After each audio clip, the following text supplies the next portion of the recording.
करने का प्रयास करते हैं हम लोग। कल मैंने आप लोगों से चर्चा की थी कि हमारे शरीर की जो आयु है वो हमारी वास्तविक आयु का निर्णय नहीं करती। हमारी वास्तविक आयु कितनी है इसका निर्णय हमारे शरीर की आयु नहीं करती। शरीर की आयु के पीछे दो आयु और खड़ी हैं। कौन कौन सी? एक मानसिक आयु और दूसरी आत्मिक आयु। मानसिक आयु हम सबकी अलग अलग हो सकती है।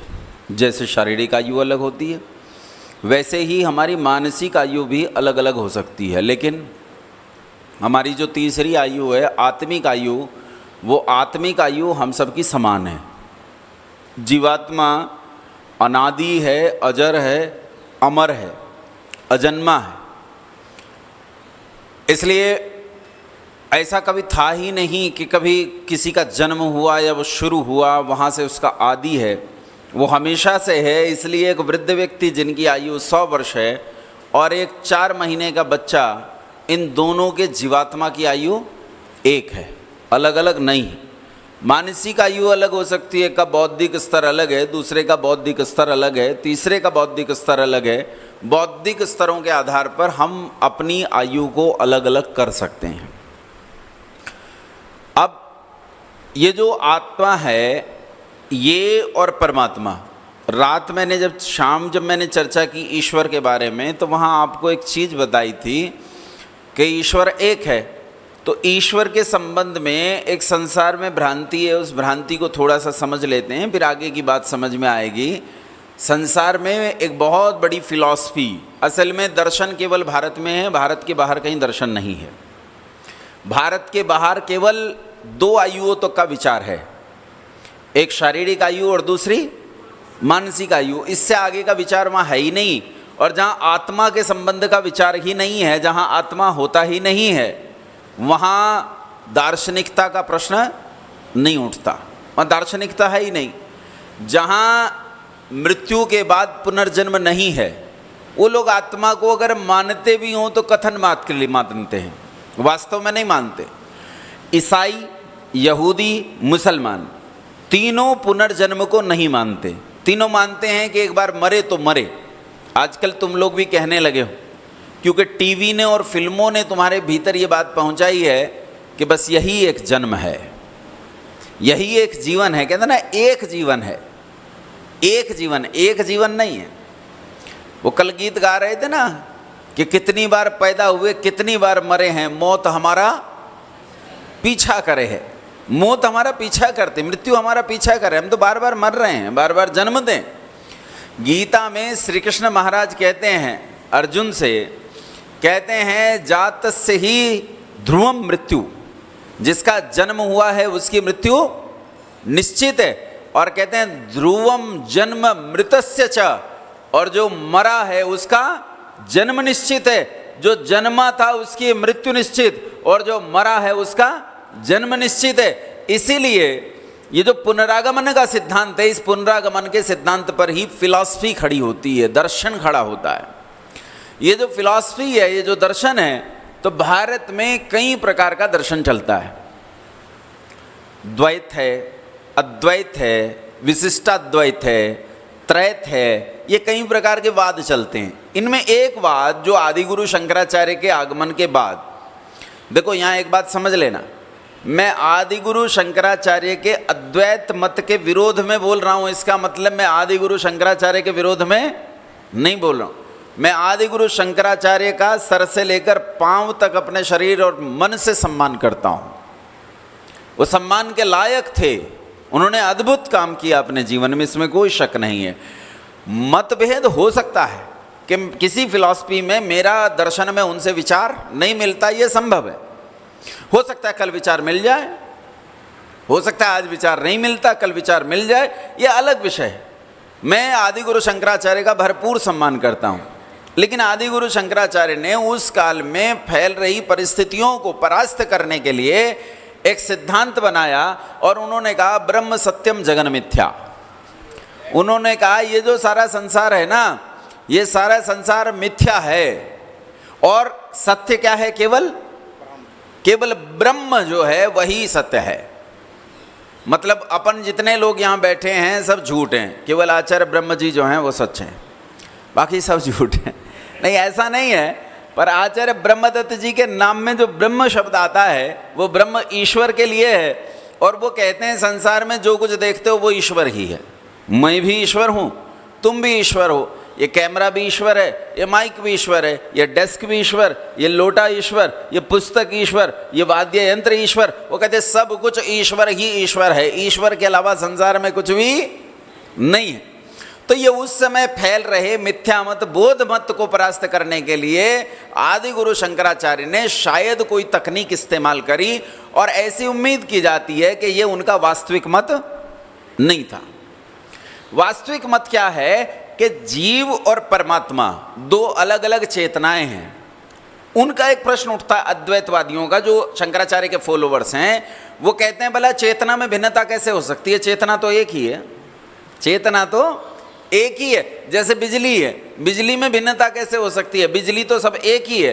अब वही बिजली हमारे घर में जो आ रही है वही फ्रिज में जा रही है, वही हमारे जो है चूल्हे में जा रही है, वही हमारे एसी में जा रही है, पंखे में जा रही है, बल्ब में जा रही है, ट्यूब में जा रही है, प्रेस में जा रही है। तो कहते हैं बिजली तो सारी की सारी एक ही है, वो अलग अलग संसाधनों का संचालन कर रही है। तो कहते हैं सबके भीतर ब्रह्म तो एक ही है, लेकिन वो अलग अलग उपकरण होने के कारण अलग अलग प्रकार के काम करता है। लेकिन वेद का मत ऐसा नहीं है। ऋषि दयानंद इस मत से विपरीत मत देते हैं। ऋषि दयानंद कहते हैं जीव और ब्रह्म दो अलग अलग सत्ताएं हैं, एक सत्ता नहीं है। अच्छा, इसे जांच लेते हैं, क्या पता ये बात झूठ हो जो ऋषि दयानंद ने कही, जांच लेते हैं। ये कागज देखते हो, देखो ये कागज देखो। अच्छा ये बताओ, इस कागज का अगर मैं एक छोटा सा टुकड़ा तोड़ लूं, ये टुकड़ा मैंने तोड़ लिया, अब ये बताओ जो गुण इस कागज में हैं वही गुण इस टुकड़े में भी होंगे कि नहीं होंगे? हाँ ना बोलो। ये जलता है, ये भी जलेगा कि नहीं? इसमें कार्बन है, इसमें भी कार्बन है कि नहीं? थोड़ा कम, इसमें ज़्यादा है, इसमें कम है, लेकिन है तो ना। समझ रहे हो बात? इसके तत्व को जैसे पीटा गया है वैसे इसके तत्व को भी पीटा गया है। जितने पानी में डालने पर ये गलेगा तो ये भी बोलो गलेगा ना। जो गुण इस कागज में हैं, बोलो इस टुकड़े में वो सारे गुण होंगे कि नहीं होंगे? हाँ ना बोल दो, होंगे ना। किसी को संदेह है इस बात में? अगर मैं जीव परमात्मा का अंश हूं तो मुझ जीव में परमात्मा के गुण होने चाहिए कि नहीं? हाँ ना बोलो, होने चाहिए ना। अच्छा बताओ, परमात्मा कैसा है? सर्वज्ञ। कैसा है परमात्मा? सर्वज्ञ है, सर्वव्यापक, सर्वशक्तिमान है। क्या मैं सर्वज्ञ हूं? मैं सर्वज्ञ हूं क्या? इस कमरे के बाहर पीछे की तरफ क्या हो रहा है मुझे उसकी जानकारी नहीं है, और जब मुझे उसकी जानकारी नहीं है तो मैं ब्रह्म कैसे हो जाऊंगा? अगर मैं ब्रह्म का टुकड़ा होता तो मुझ में ब्रह्म की सर्वज्ञता वाला गुण भी होता। क्या मुझे सर्वशक्तिमत्ता है? मैं सब काम बिना सहायता के कर लेता हूं? नहीं, मुझे सहायता की जरूरत पड़ती है, इसलिए मुझ में सर्वशक्तिमत्ता भी नहीं है। क्या मुझ में सर्वव्यापकता है? मुझ में तो सर्वव्यापकता भी नहीं है। छोटी सी जगह में आ जाता हूं, मेरा एक निश्चित आकार है, मेरी एक निश्चित आकृति है जो दिखती है, और इसके भीतर भी जो जीव है वो जीव भी एक देशी है, एक स्थान पर रहता है। ये बताओ, मैं मेरे ही भीतर हूं क्या आपके भीतर भी हूं? बोलो। आज से पहले मुझे जानते थे या तुमने मुझे देखते ही कहा ओ ये योगेश? ये तो कभी कभी मैं भी बन जाता हूं, कभी कभी मैं भी योगेश हो जाता हूं। ऐसा होता है? नहीं, तुम तो मुझे जानते भी नहीं थे कौन योगेश है। एक नया जीव है, तुम जानते हो ये एक नया जीव है, बाहर से आया। हम तो पहली बार जाने योगेश नाम का कोई आदमी दुनिया में है।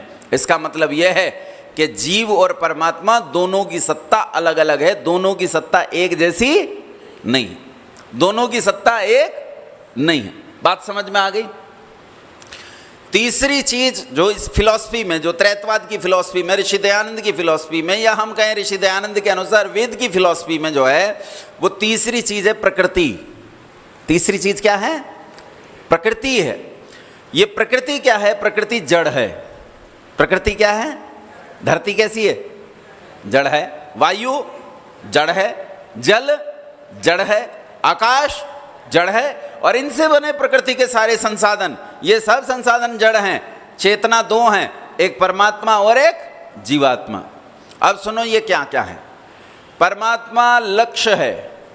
परमात्मा क्या है? लक्ष्य है, हैं? एक कवि हुआ है अरबी भाषा का गालिब। गालिब को सवाल बहुत सारे हैं, समाधान नहीं है, क्योंकि उसने भारतीय दर्शन शास्त्र को पढ़ा नहीं, इसलिए उसके पास सवाल है। जो भारतीय दर्शन शास्त्र को पढ़ ले उसके पास सवाल नहीं रहते, जवाब मिल जाता है। वो कहता है या इलाही ये माजरा क्या है, अब्र क्या चीज है, हवा क्या है। वो कहता है जबकि तुझ बिन नहीं कोई मौजूद, यह अद्वैत है। इस्लाम भी लगभग अद्वैत को मानता है। जबकि तुझ बिन नहीं कोई मौजूद या इलाही ये माजरा क्या है। अरे जब तेरे बिना कोई मौजूद ही नहीं है तो ये माजरा क्या है? ये क्या झगड़ा चल रहा है? क्यों लोग एक दूसरे को मार रहे हैं? क्यों एक दूसरे के खून के प्यासे हैं? क्यों संसार में स्नेह है, मोह है, राग है, द्वेष है? क्यों संसार में प्रीत है, प्रेम है, एक दूसरे का संग है, एक दूसरे से अलगाव है? क्यों है ऐसा? उसकी समझ में नहीं आता, क्योंकि उसके पास सवाल हैं, जवाब नहीं है, क्योंकि उसने भारतीय दर्शन को नहीं पढ़ा। ये सवाल किसी के भी मन में उठ सकते हैं, और समझो जो सवाल उठा रहा है मैं उसे अच्छा आदमी मानता हूं। सवाल जीवन की सबसे जरूरी संपत्ति है। जिसके मन में सवाल नहीं वो पशु के जैसा है। तुमने गधे को कभी सवाल पूछते देखा? तुमने किसी कौवे को, किसी चिड़िया को कभी सवाल पूछते देखा? किसी मेंढक को कभी सवाल पूछते देखा? सवाल कौन पूछता है? कौन पूछता है? और मनुष्य सवाल ना पूछे तो बस उसमें और एक मेंढक में कोई अंतर नहीं है। वो तभी मनुष्य बनता है जब उसके मन में सवाल उठता है। तो जब ये सवाल उठता है कि जीव, ईश्वर और प्रकृति ये क्या है, ये क्यों है, ये संसार किस लिए है, तो इस प्रश्न का उत्तर है कि परमात्मा लक्ष्य है। परमात्मा क्या है? लक्ष्य है, विषय है।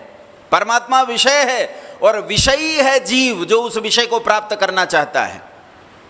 और साधन है प्रकृति। प्रकृति साधन है। समझ में आ गई बात? प्रकृति साधन है। एक मनुष्य अपने जीवन में क्या चाहता है? आपसे पूछना चाहता हूं, आप बताओ आप क्या चाहते हो अपने जीवन में? मैंने रात भी कहा था मैं भाषण नहीं देता हूं, चर्चा करता हूं। बोलो, एक जीव अपने जीवन में क्या चाहता है? क्या चाहता है? बोलो, क्या चाहता है? एक ही चीज चाहता है, सुख चाहता है। क्या चाहता है? सुख चाहता है। अच्छा ये बताओ, हमने पंखा किस लिए लगाया? सुख के लिए। एसी किस लिए लगाया? सुख के लिए। अच्छा गाड़ी में बैठ के किस लिए चलते हैं? सुख के लिए। कपड़े क्यों पहन रखे हैं? सुख के लिए। भोजन क्यों करते हैं? मैं तो कहता हूं तुम चारपाई पर पड़े पड़े करवट लेते हो ना, वो करवट भी सुख के लिए लेते हो, क्योंकि एक करवट में पड़े पड़े तुम्हें दुख उत्पन्न हो जाता है। एक ही चीज चाहता है जीव, दूसरी कोई चीज नहीं चाहता। वो क्या चाहता है? सुख चाहता है। वो सुख को ढूंढता है, उसे सुख चाहिए, सुख ढूंढता है। और जब वो सुख ढूंढने लगता है तो अच्छा सुख के भी कई तरीके होते हैं? सुख के कई तरीके होते हैं। कल बहन जी मेरे पास आई, बोले आचार्य जी कल आप क्या खाओगे? तो हमने कहा जो आप खिला दोगे वो खा लेंगे। बोले क्या खाते हो? मैंने कहा मांस छोड़कर सब खाते हैं, बाकी सब खाते हैं। बोले जी वनस्पति में तो कोई दोष नहीं। मैंने कहा एक लहसुन और छोड़ देना, बाकी सब खा लेंगे।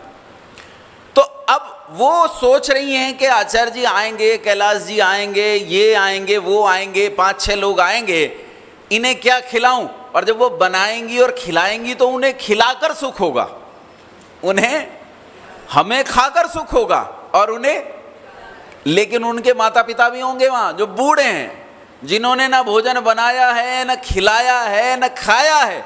वो दूर बैठे हैं और देख रहे हैं अतिथि हमारे घर आया, हमारी बहू ने बड़े प्रेम से उसे भोजन कराया, वो देखकर सुखी हैं। वो देखकर सुखी हैं कि मेरे घर अतिथि भोजन कर रहा है, वो इससे सुखी हैं।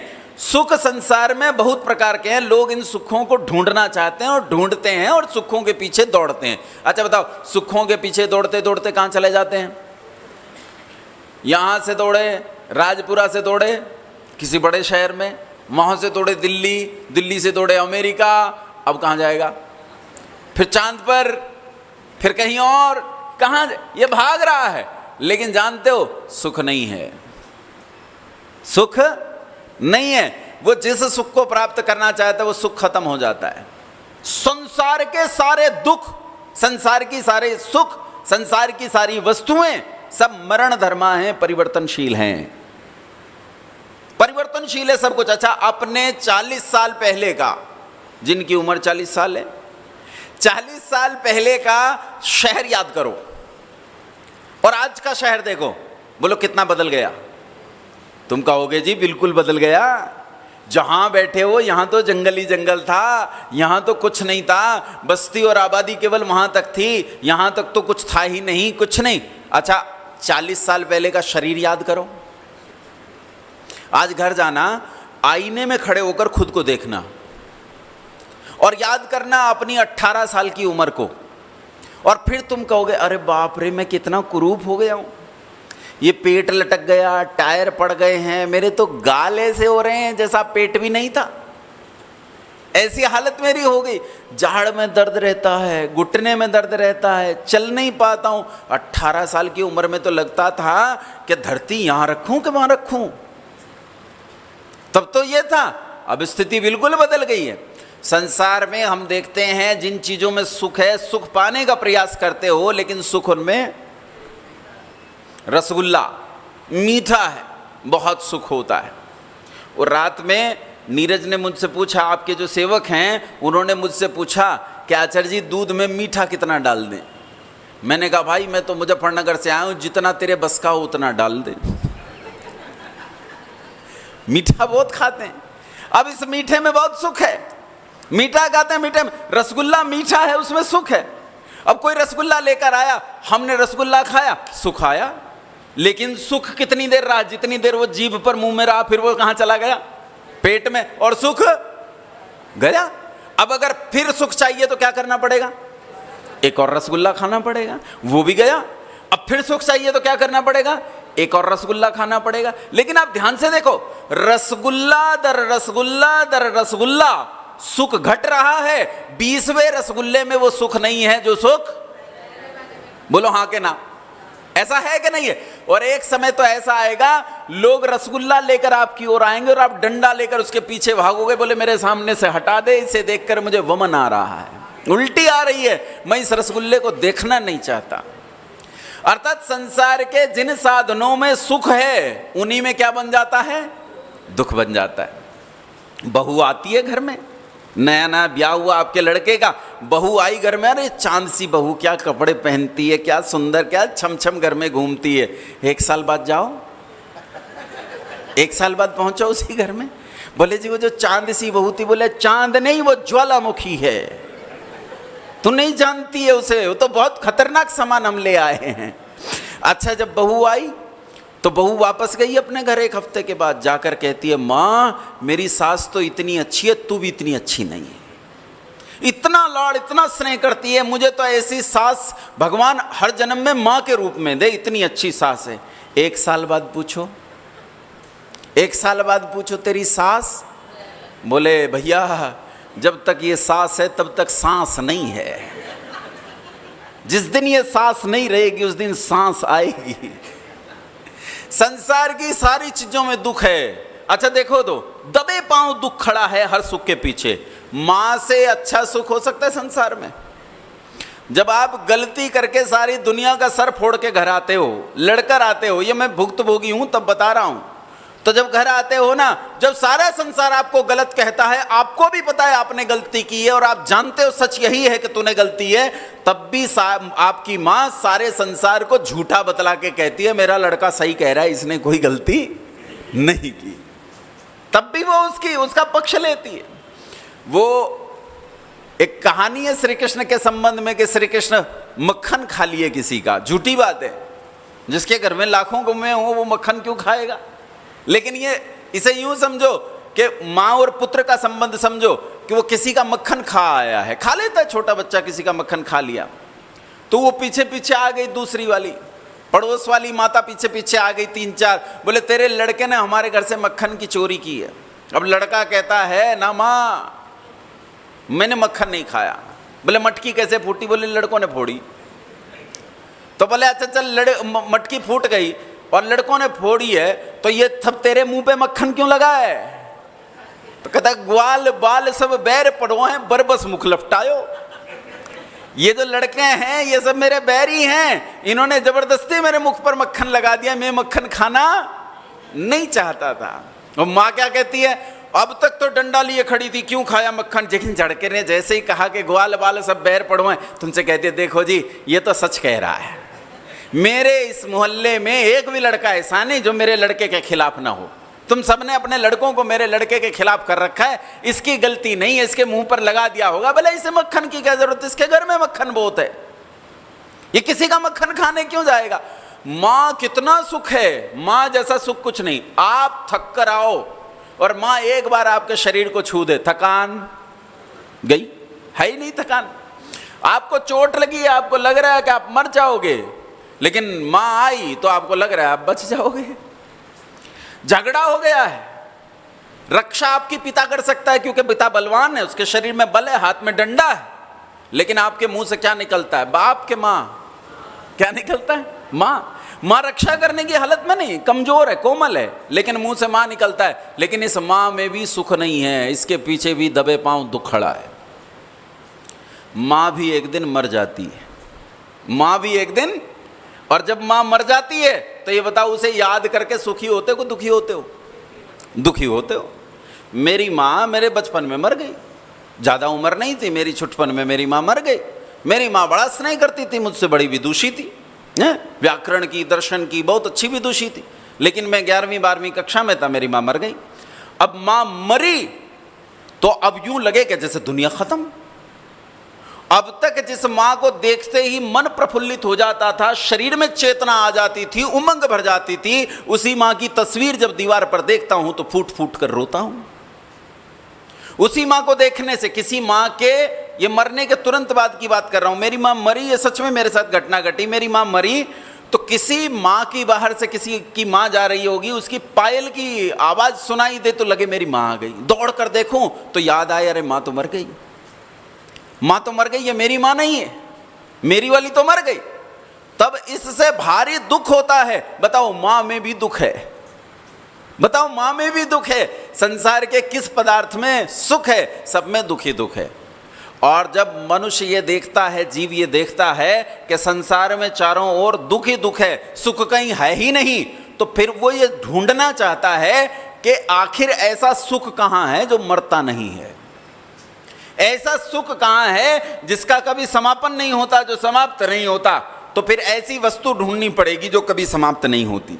ईश्वर कैसा है? क्योंकि जो आकार वाला होगा वो एक देशी होगा, और जो एक देशी होगा वो सारे संसार की व्यवस्था नहीं संभाल सकता, क्योंकि एक देशी एक स्थान की व्यवस्था संभाल सकता है।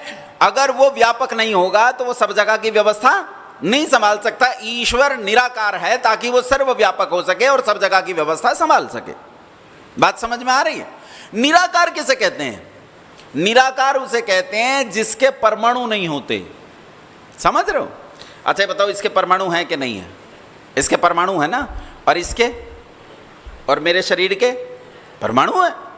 परमाणु से स्थूलता आती, जिसके परमाणु होते हैं उसका आकार होता है। संसार में ऐसी एक भी वस्तु दिखा दो जिसके परमाणु ना हो और उसका आकार हो।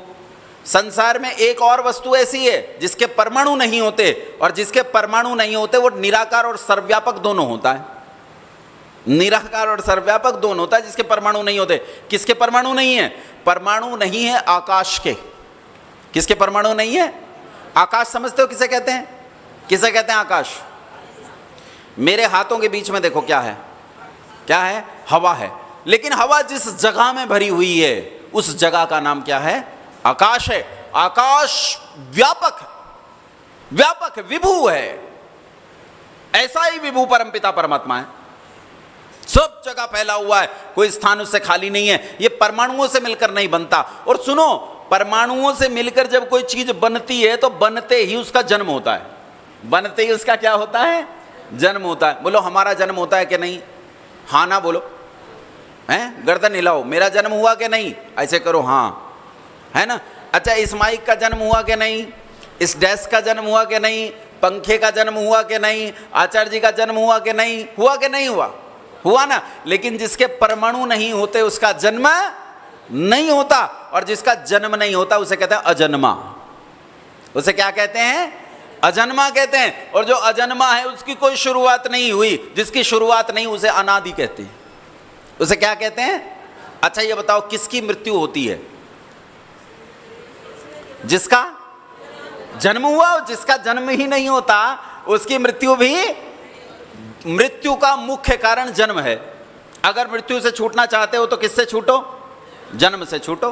तुम्हारा जन्म छूटा, तुम्हारी मृत्यु छूट जाएगी। अगर तुम मृत्यु नाम के दुख से छूटना चाहते हो तो जन्म को छोड़ो, जन्म छोड़ा मृत्यु छूट जाएगी। अब जिसका जन्म ही नहीं हुआ, हम सिद्ध कर चुके हैं ईश्वर का जन्म नहीं होता, और जिसका जन्म नहीं होता उसका मरण भी नहीं होता। ये अमर है। कैसा है, अमर है।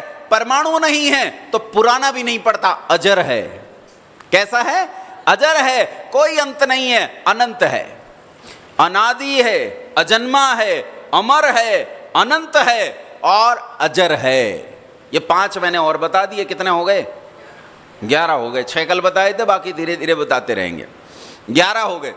आगे चलो, हम बात कर रहे हैं कि प्राणी संसार में सुख ढूंढता है लेकिन सुख से मिलता नहीं है, सुख से मिलता नहीं है। तो वो ऐसी सुख, ऐसी वस्तु के पास जाता है जो मरण धर्मा नहीं है, और ऐसी एक ही वस्तु है संसार में, वो क्या है, परमपिता।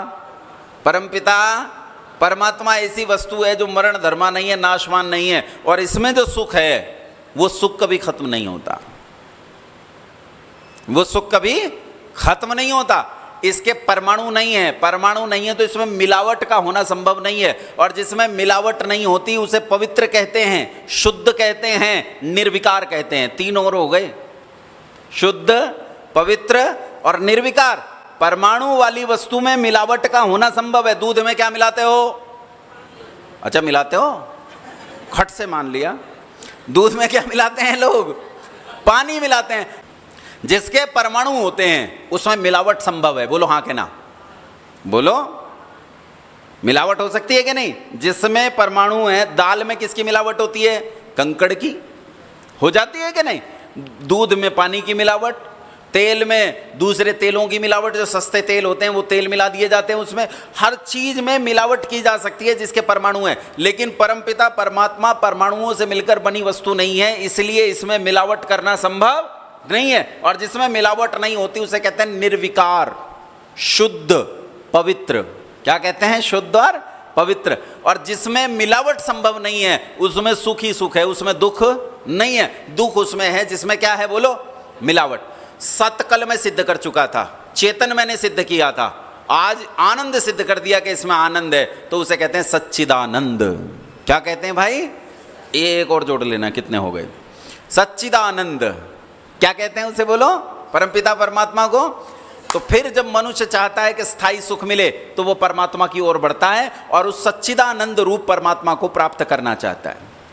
अब उसे प्राप्त करने का क्या मार्ग है, तो उसे प्राप्त करने के ऋषि मुनियों ने कुछ मार्ग बताए हैं। उन मार्गों में सबसे पहला चरण जो है वो है विवेक।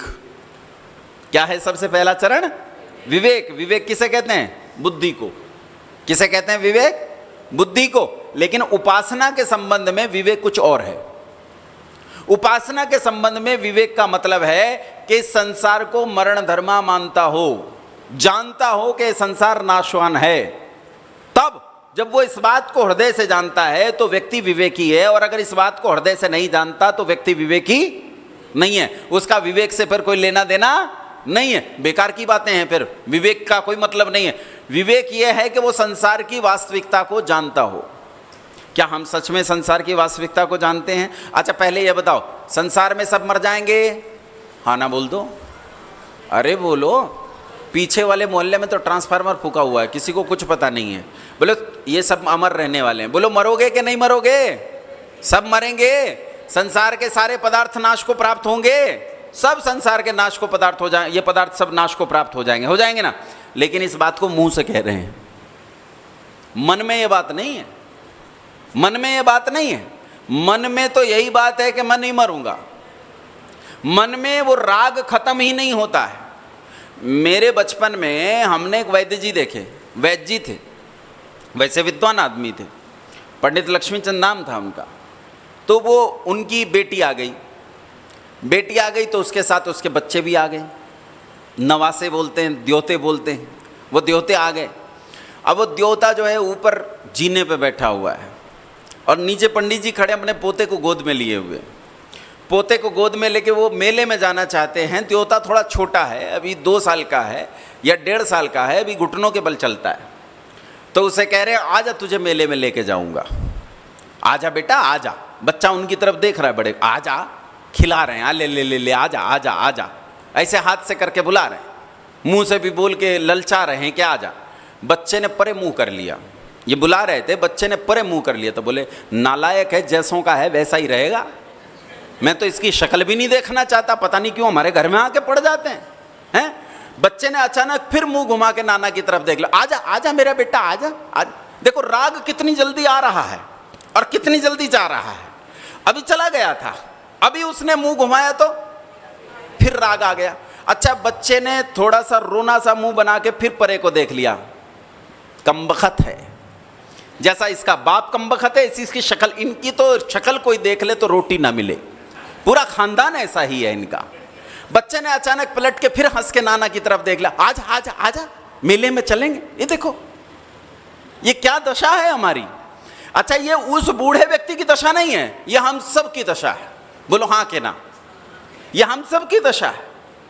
हम इस संसार में ये तो जरूर कहते हैं कि सब मर जाएंगे, लेकिन उस मरण धर्मा वस्तु में भी हमारी आसक्ति इतनी ज्यादा है कि हम उसे छोड़ना नहीं चाहते। हम जीवन के वास्तविक मूल्य को समझते नहीं हैं।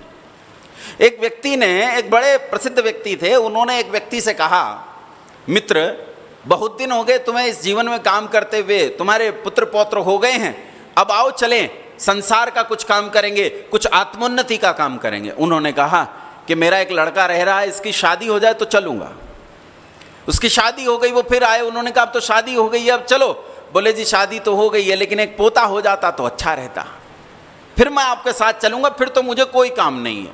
वो पोता भी हो गया, वो आए, बोले अब तो चलो। बोले 6 महीने रिटायरमेंट के बचे हैं, रिटायरमेंट हो जाए तो ग्रेच्युटी मिल जाएगी, फंड मिल जाएगा, एक पेंशन आ जाएगी, टेंशन खत्म हो जाएगी, फिर आपके साथ चलूंगा। 6 तो महीने की बात है। विद्वान ने कहा ठीक है, विद्वान चले गए। विद्वान 6 महीने बाद आए, रिटायरमेंट भी हो गया। उन्होंने कहा मित्र अब कुछ भी नहीं बचा तुम्हारे पास कहने के लिए, अब तो चलो आत्मोन्नति का रास्ता ढूंढेंगे, आत्मोन्नति का कार्य करेंगे, अब इस जीवन की लालसा छोड़ो। बोले वो मुझसे गलती हो गई। क्या हुआ? बोले मैंने एक भैंस बांध ली और ये भैंस मेरे बिना दूध नहीं देती, अगर मैं चला गया तो इस भैंस का क्या होगा। एक आदमी ने वानप्रस्थ ले लिया, उसकी गाय उसके बिना दवाई नहीं खाती है, वो दवाई देता है तो गाय इसे फंसे रहना है।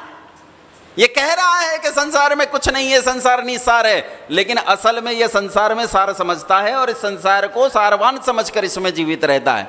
इसलिए जब एक व्यक्ति इस बात को बुद्धि से समझ जाता है कि संसार में सत्य क्या है, मरण धर्मा क्या है और शाश्वत क्या है, तब वो इस संसार में आसक्ति नहीं रहता। इसका नाम विवेक है। इसका नाम क्या है? और विवेक से उत्पन्न होता है विराग। जब विवेक सच में समझ में आ जाता है तो संसार की चीजों में राग नहीं रहता, और जब राग नहीं रहता तो उस अवस्था का नाम विराग है। और विराग के उच्चतम भाव का नाम वैराग्य। विराग के उच्चतम भाव का नाम क्या है? और जब एक व्यक्ति वैराग्यशील हो जाता है तब वो संसार को छोड़ देता है। जब वैराग्य कई प्रकार का होता है, तुमने देखा है एक व्यक्ति ने वैराग्य ले लिया, वैराग्य हो गया, कुछ लेना देना नहीं, संसार छोड़ दिया। घर में पत्नी है, 3 बच्चे हैं, 15,000 रुपये महीना की नौकरी, 3 कमरों का मकान छोड़ दिया, आसक्ति नहीं, छोड़कर चला गया जंगल में।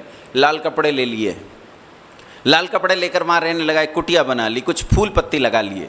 कुछ लोग इससे प्रभावित होकर इसके पास आने लगे, इसकी फूल पत्ती का रखरखाव करने लगे। उन्होंने इसके लिए एक कुटिया और बना दी। धीरे धीरे एक कुटिया और बनी, धीरे धीरे ये एक कुटिया 20 कुटियाओं में बदल गई। फिर ये 20 कुटिया पक्के मकानों में तब्दील हो गई। ये 2 एकड़ जमीन, 20 एकड़ जमीन, और फिर 200 एकड़ जमीन, और फिर 1000 एकड़ जमीन में आश्रम बन गया। इस आश्रम में लाखों चेला चेली रहने लगे आकर। उनके लिए धन की जरूरत थी, हेलीकॉप्टर्स आ गए, मर्सिडीज गाड़ियां आ गई, वॉशिंग मशीन्स हैं, फ्रिजेस हैं, एसी हैं, और ये साहब भी अब बड़ी महंगी गाड़ी में चलते हैं। अच्छा ईमानदारी से बताओ, घर में एक पत्नी थी, आज लाखों स्त्रियां चारों ओर मंडराती हैं। घर में 3 बच्चे थे, आज लाखों चेला चेली हैं। घर में 15,000 रुपए महीना मिलता था, आज 15 करोड़ रुपए पर डे कमाता है। बताओ राग घटा के बढ़ा? इसका मतलब कपड़े वपड़े राग से संबंध। एक साड़ी सूट सलवार पहनकर रहने वाली महिला, एक कुर्ता पाजामा पहनकर रहने वाला मनुष्य, एक जीन्स पहनकर रहने वाला लड़का जो अपने घर में रहता है लेकिन संसार में राग नहीं रखता, इसकी वास्तविकता को मानता है, यह सच्चा वैरागी है। ढोंग से राग नहीं होता, इस कटी वस्त्र से राग वैराग्य नहीं होता। वैराग्य मन से होता है, मन से। आप घर में रहकर भी वैरागी हो सकते हो और आश्रम और जंगलों में रहकर भी रागी हो सकते हो एक सौबरी मुनि हुए। सौबरी मुनि उपासना करते थे, अचानक किसी मछली को मैथुन करते देखा तो देखा अरे भाई क्या आनंद है, हम तो खामखा जीवन खराब कर रहे हैं। वापस गए और एक राजा की 50 कन्याओं से विवाह कर लिया 50 ये समझाने के लिए, ये केवल समझाने के लिए। व्यक्ति कहीं से भी गिर सकता है। इसलिए एक साधक जब उसके भीतर विवेक उत्पन्न होता है तो सच्चा वैराग्यशील होता है, और जब सच्चा वैराग्यशील होता है तो उसे 6 काम करने चाहिए। इन 6 कामों को षटक संपत्ति कहा जाता है। क्या कहते हैं इन्हें? षटक संपत्ति है। अब ये जो षटक संपत्ति है, इस षटक संपत्ति में पहला है शम। पहला क्या है? शम। शम कहते हैं धर्म का आचरण करना। धर्म का आचरण करना। धर्म का आचरण क्या होता है? बोलो धर्म का आचरण क्या होता है? कुछ नहीं होता। जो 5 महायज्ञ तुम्हारे वही क्या है? धर्म का आचरण है। तुम करते हो कि नहीं? 5 महायज्ञ करते हो? संधि वेला में सुबह और शाम जब संध्या होती है, दिन और रात्रि आपस में मिलते हैं, तो संधि वेला में किए जाने वाले कर्म का नाम क्या है? संध्या है। और संध्या में अनध्याय नहीं किया जाता, क्योंकि ये विप्र रूपी यानी जो साधक है, जो जीवन के मार्ग में उन्नति करना चाहता है, ईश्वर को प्राप्त करना चाहता है, उस विप्र रूपी मनुष्य की जड़ है संध्या। क्या है विप्र रूपी वृक्ष की जड़? संध्या है। अच्छा ये बताओ, पेड़ है, पेड़ का तना है, शाखाएं हैं, फूल पत्ते पत्तियां हैं और नीचे जड़ है।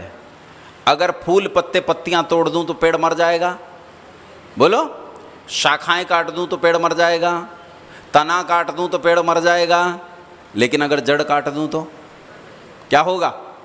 तो कहते हैं विप्रो वृक्षस्य संध्या ही मूलम वेद शाखा धर्म कर्माणि च पत्रम तस्मात् मूलो ही संरक्षणीयम छिन्ने मूले न शाखा न पत्रम। विप्र रूपी जो वृक्ष है, इसकी जड़ संध्या है, इसका तना और इसकी शाखाएं वेद हैं, धर्म और कर्म इसके पत्ते हैं। अगर तुम इस पेड़ को बचाना चाहते हो तो इसकी तस्मात् मूलो ही संरक्षणीयम, इसकी मूल यानी जड़ को बचाना पड़ेगा, क्योंकि छिन्ने मूले न शाखा न पत्रम। अगर जड़ ही कट गई तो न शाखा बचेंगी ना पत्ते बचेंगे, कुछ भी बचने वाला नहीं है। इसलिए संध्या को बचाओ। महाराज मनु तो यहां तक कहते हैं कि जो संध्या नहीं करता उसे धक्के देकर घर से बाहर निकाल दो, उसे घर में रहने का कोई अधिकार नहीं है। आजकल तो उल्टा ही है, जो संध्या करेगा उसे धक्के देकर बाहर निकाल देंगे। आचार्य जी गए किसी घर में उपदेश करने कि भैया संध्या किया करो, तो उन्होंने अच्छा इसी ने लगा रखी है हमारी बुढ़िया लाइन पे, पहले इसे निकालो पहले इसे निकालो, और काम तो बाद में होंगे, यही गड़बड़िया है, यही सब गड़बड़ फैला रहा है। लेकिन ऋषि मनु क्या कहते हैं? महाराज मनु क्या कहते हैं? कहते हैं यो न तिष्ठति पूर्वाम यो नोपासते पश्चिमाम स साधु बिर्बहिष्कार्य सर्वस्मात् द्विज कर्मणा। जो सुबह और शाम 2 समय संध्या के लिए नहीं बैठता, सज्जनों का कर्तव्य है कि उसका हाथ पकड़कर समाज से बाहर निकाल दें, या तुम्हारी भाषा में कहूं तो हुक्का पानी बंद, रोटी बेटी का नाता खत्म, मलेच्छ है तू। संध्या जरूर करनी चाहिए। दूसरा देवयज्ञ है। देवयज्ञ क्या होता है? देवताओं को भोजन करवाना, देवताओं को भोजन करवाना। अब देवताओं का मुख अग्नि, अग्निर्वै देवानां मुखम, अग्नि देवताओं का मुख है, देवताओं को खिलाना है तो कहाँ डालना पड़ेगा? मुख में। अग्नि उसका मुख है, उसमें डालना पड़ेगा। कितना खाता है ये देवता? कितना खाता है? अरे कुछ दिन में आ जाएंगे वो, क्या बोलते हैं तुम्हारे यहाँ, श्राद्ध श्राद्ध आ जाते हैं कि नहीं? तो श्राद्ध में कितने भाग निकालते हो पंडित जी? कितने भाग निकलवाते हैं? तुम्हारे घर में नहीं निकलवाते होंगे, लेकिन अन्य के घर में तो निकलवाते हैं। अच्छा, तुम्हारे घर में भी निकलवाते हैं, क्योंकि तुम में से कई ऐसे हो जो दोनों काम करते हो, ये वाला भी करते हो, वो वाला भी करते हो, दोनों का ज़्यादातर ऐसे ही है। बताओ कितने भाग निकलवाते हैं पंडित जी? 16 भाग। कितने निकलवाते हैं? 16 भाग। तो ये अग्नि नाम का देवता कितना खाता है? 16 कोर खाता है। कितना खाता है? 16 कोर। और साल में एक बार नहीं खाता। तुम कितनी बार खाते हो दिन में? 2 बार। दिन में कितनी बार खाते हो? नहीं, कुछ तुम में से महापुरुष होंगे जो 3-4 बार भी खाते होंगे, हैं? सुबह नाश्ता, दोपहर में भोजन, फिर रात में भोजन, लेकिन 2 बार खाते हैं। असल में मनुष्य का भोजन कितनी बार का है? 2 बार का। तो ये देवता भी 2 बार खाता है, एक बार सुबह, एक बार शाम। तो एक बार सुबह यज्ञ करना चाहिए और एक बार शाम को यज्ञ करना चाहिए। और कितनी आहुति डालनी चाहिए? 16 सुबह और 16। अच्छा ये बताओ, अगर तुम अपने पिताजी को ये कहो कि पिताजी 2 समय नहीं 1 समय भोजन देंगे, तो हो सकता है पिताजी बड़े तपस्वी आदमी हो, कह दें ठीक है भैया 1 बजे एक बार ही खा लेंगे। लेकिन फिर तुम उनसे कहो कि नहीं ऐसा नहीं है, हम एक दिन में एक बार भी रोज नहीं दे सकते, हम सप्ताह में एक बार आपको भोजन देंगे रविवार के दिन। तो बताओ पिताजी तुमसे प्रसन्न होंगे कि अप्रसन्न? अप्रसन्न होंगे। अच्छा तुम ये कहो कि नहीं ये 8 दिन का भी झंझट बहुत मुश्किल पड़ रहा है, हम तो 15 दिन में एक बार तुम्हें भोजन देंगे, अमावस्या और पूर्णिमा को, हैं? तो पिताजी कैसे होंगे बोलो? और ज़्यादा अप्रसन्न होंगे। और अगर तुम ये कहो कि पिताजी साल में एक बार भोजन देंगे, तो पिताजी अप्रसन्न नहीं होंगे, डंडा लेके तुम्हें मारेंगे। तुम बेवकूफ़ समझते हो मुझे, हैं? यज्ञ 2 बार करना चाहिए। एक आदमी बोला जी 2 बार ना कर सकें एक दिन में, तो हमने कहा 1 बार कर लिया करो। बोले अगर 1 बार भी रोज ना कर सकें तो हमने कहा रविवार के दिन कर लिया करो। तो बोले रविवार को भी हर बार ना कर सकें तो हमने कहा 15 दिन में अमावस्या पूर्णिमा को कर लिया करो। बोले अगर 15 दिन में भी ना कर सकें तो मैंने कहा फिर डूब मरो। अगर इतना भी नहीं कर सकते फिर तो तुम चुल्लू भर पानी में डूब मरो। और तुम क्या करोगे? ये देव यज्ञ है तो 2 समय करना चाहिए। तो मैं उपदेश तब कर रहा हूँ जब करता हूँ, ऐसे नहीं कर रहा हूँ कि खुद नहीं करता और तुमसे कह रहा हूँ, करता हूँ। प्रवास पे जब रहता हूँ तब परिस्थितियाँ ऐसी होती हैं कि नहीं होता है, लेकिन मैं मेरे निवास पर रहूँ, मेरे गुरुकुल में रहूँ, तो कभी भी ऐसा नहीं होता कि 2 समय के यज्ञ में अनध्याय हो जाए। हमेशा करता हूँ। संध्या हो गया, देव यज्ञ हो गया, तीसरा होता है, तीसरा बोलो, यही जो करते हो बलि वैश्व देव यज्ञ करते हो ना। मैं तुम्हें तुम्हारे क्रम में गिनवा रहा हूँ। बलि वैश्व देव यज्ञ, हम पर जो आश्रित हैं उन्हें उनका भाग पहुँचाना। चींटी घर में निकल आए तो क्या डालते हैं? लक्ष्मण रेखा। आजकल तो वही डालते हो, चींटियाँ मर जाएंगी, झंझट ही खत्म है। तुम मुसलमान हो गए हो। पहले माँ क्या करती थी? जब चींटी निकल आती थी तो क्या कहती थी? क्या थी? मेरी दादी कहती थी। मैंने कहा दादी चींटी निकल आई हैं। बोले बेटा वो अपना भोजन लेने आई हैं, आटा डाल दे। किस लिए आई हैं चींटी? अपना। हमने कहा अम्मा छत पर देख कितनी चिड़ियां हैं। बोले बेटा वो अपना भोजन लेने आई हैं, दाना डाल के आ। माँ गाय खड़ी है बाहर, सांड खड़ा है बाहर, वो रोटी लेने आया, उसे रोटी दे। पहली रोटी, आखिरी रोटी, कैसे रंग के? ये पहली बार है जहां मुझे नहीं कहा था। जैसे ही मैं पूछता हूं कैसे रंग के, तो सारी माताएं एक स्वर में बोलती, बोला काले रंग के, मतलब पीला और सफेद भूखा मरे हैं। अरे भाई जो भी हम पर आश्रित जीव हैं, जो डोमेस्टिक एनिमल्स हैं, जो मनुष्यों के बीच में रहते हैं, उन डोमेस्टिक कीट, एनिमल्स, बर्ड्स जो भी हैं, उन तक उनका भाग पहुंचाना, इसका नाम बलि वैश्व देव यज्ञ है। और जीते माता पिता की सेवा करना, इसका नाम पितृयज्ञ है। और हमारे घर कोई विद्वान आ जाए उसकी सेवा करना, इसका नाम अतिथि यज्ञ है। ये 5 महायज्ञ करने, यही धर्माचरण है। यही क्या है? धर्माचरण है। वेद की आज्ञा का पालन करना ही धर्माचरण है। इसी धर्माचरण को शम कहते हैं। क्या कहते हैं इस धर्माचरण को? शम कहते हैं। दूसरी षटक संपत्ति में दूसरा जो चरण है वो आता है दम। क्या है? दम। दम कहते हैं दमन करना। दम कहते हैं दमन करना। हमारी इंद्रियां गलत चीज़ों में जाना चाहती हैं तो उनका दमन करना, उनकी लगाम पकड़ कर रखना, उन्हें रोकना, नहीं जाना। व्याभिचार आदि बुरे कर्मों में नहीं जाना। आँख से करते हो, कान से करते हो, नाक से करते हो, जीभ से करते हो, त्वचा से करते हो, आप कर्मेंद्रियों से करते हो, उपस्थ, पायु, हस्त, पाद, सबसे करते हो। तो अपनी कर्मेंद्रियों और ज्ञानेंद्रियों को और मन को किसी बुरे काम में जाने से रोकना, यही क्या कहलाता है? दम कहता है। उस पर प्रतिबंध लगाना। मैं पहले चाय बहुत पीता था और चाय का ऐसा शौकीन था, तो मैं कहा करता था मैं टी लवर हूँ। नाना प्रकार की चाय बनाते थे, मतलब कभी सौंफ डाल के। हॉस्टल में रहते ना छात्र, तो वो बेचारे कुछ नई तकनीकें सीख जाते हैं। हालांकि बर्तन नहीं धोते 1 महीना तक। जिस बर्तन में चाय बनाते वो 1 महीने बाद धुलेगा, चाहे उसमें कीड़े हो जाएं। वो कहते हैं जब ये गर्म होता उबलता है तो सब बैक्टीरिया मर जाते हैं, इसे साफ़ करने की कोई ज़रूरत नहीं। तो उसमें चाय बनाते थे, कभी सौंफ डाल के, कभी नाना प्रकार के, उसमें अलग अलग स्वाद लाते थे। कभी उसमें चॉकलेट का स्वाद लाते थे, कभी उसमें कैसा स्वाद। ये टी लवर होना है। अब जब चाय छोड़ी तो चाय के समय पे चाय याद आए। तीसरा पहर हो गया है, चाय याद आ रही है। सुबह उठे, चाय याद आ रही है। अब चाय के बिना रहा नहीं जा रहा। और कहीं